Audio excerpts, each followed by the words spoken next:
آج کا ہمارا جو پہلا سبق ہے اس میں آج ہم سیکھیں گے اردو کے حروف، یعنی کہ اردو کے حروف جو ہیں وہ کیسے لکھے جاتے ہیں اور اسے کیا پڑھا جاتا ہے۔ کیونکہ کوئی بھی زبان، کوئی بھی بھاشا ہمیں سیکھنا ہے تو سب سے پہلے ہم الفابیٹ سیکھتے ہیں۔ تو اردو کے بھی کچھ الفابیٹ ہوتے ہیں، 38 39 حروف اس کے ہوتے ہیں۔ اور سب سے پہلے یہ بتا دیں کہ اردو کو ہمیشہ داہنی طرف سے لکھا جاتا ہے اور دوسری بھاشاؤں کی طرح سے بائیں جانب سے نہیں لکھا جاتا ہے۔ تو جیسے کہ آپ بورڈ پر دیکھ رہے ہیں، اس میں یہ لکھا ہوا ہے۔ اس میں دیکھیں سب سے پہلے الف۔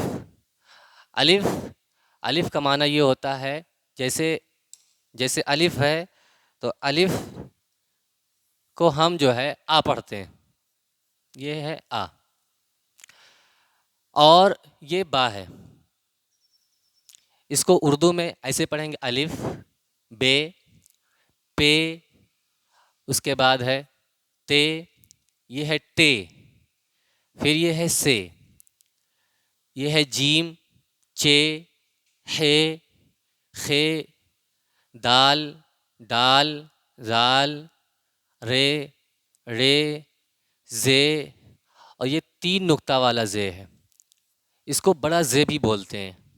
اس کے بعد ہے سین، شین، صاد، ضاد، تو، زو، عین، غین، اور فے، قاف، کاف، گاف، لام، میم، نون، اور یہ ہے نون غنہ، واو، اور یہ ہے اس کو بولتے ہیں 2 چشمی ہے، حمزہ، چھوٹی یہ اور یہ بڑی یہ۔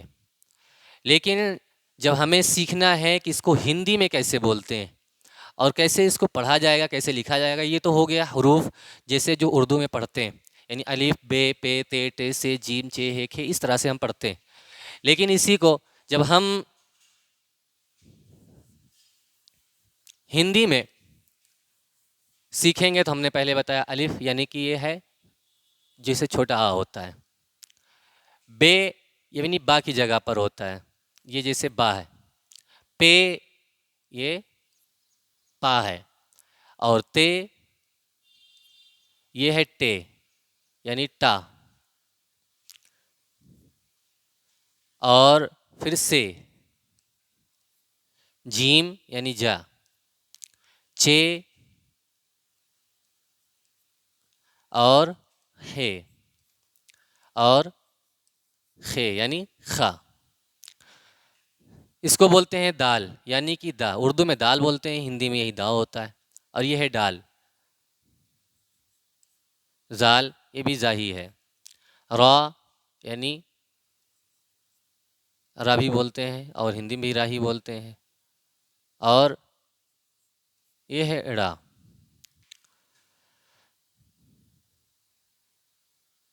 یہ ہے زے، یہ بھی زا ہے، لیکن آپ نے دیکھا ہوگا ہندی میں کہیں نیچے زا لکھا ہوتا ہے، نیچے سے بندی رکھی ہوتی ہے ایک، اور اس کا یہی پہچان ہوتی ہے کہ یہ زے ہے، یعنی کہ زے کو اور گاڑھے سے نکالتے ہیں، جیم اور دال اور زے میں ہمارے تلفظ میں یعنی ہمیں ادا کرنے میں زبان سے فرق ہوتا ہے، اور یہ زے ہے، یہ بھی زے ہی ہے، اور یہ بھی اور گاڑھا نکلتا ہے۔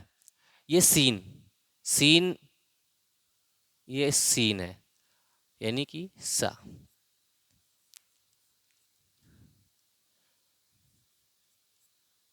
سا، ضاد یہ بھی دا ہی پڑھا جاتا ہے، تو تا ہے، زو یہ بھی زا ہے، عین آ ہے، لیکن آپ نے اس میں بھی دیکھا ہوگا ایسے چھوٹا آ لکھ کر کے نیچے بندی رکھی رہتی ہے، غین اس میں بھی اسی طرح سے بندی رکھی جاتی ہے،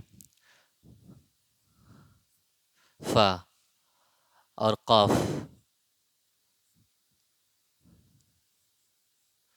دونوں کاف میں اندر یہی ہے۔ دیکھیں ہندی میں بھی جب لکھا جاتا ہے تو کا لکھ کر کے نیچے بندی رکھ دی جاتی ہے، اور چھوٹا کاف جو ہوتا ہے وہ صرف کا لکھا جاتا ہے، گاف۔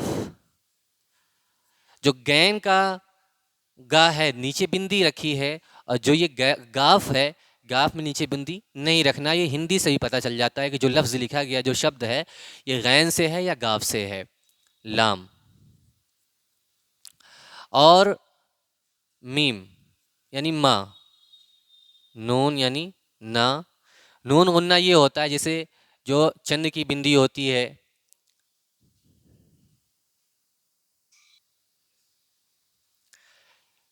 لام جو ہے یعنی کہ ہم اس کو لا پڑھتے ہیں، اور میم کو ماں پڑھتے ہیں، اور یہ نو ہے نا.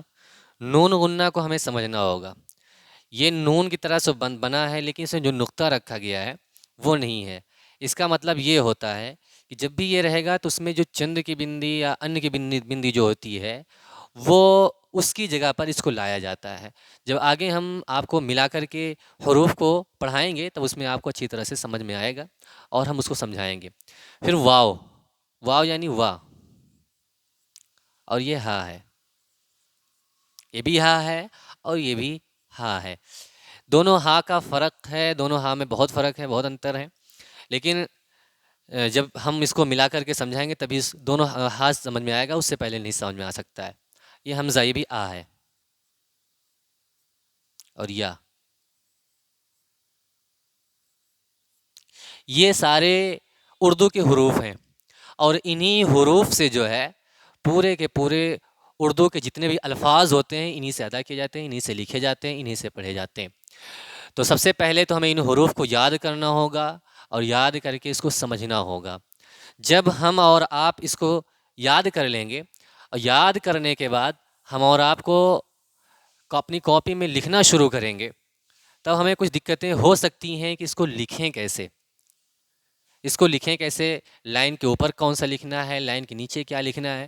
بس اتنا سا جانیں کہ سارے حروف جتنے بھی ہیں یہ سب لائن کے نیچے ہی رہیں گے، لائن کے اوپر ہی رہیں گے، نیچے نہیں آنا ہے.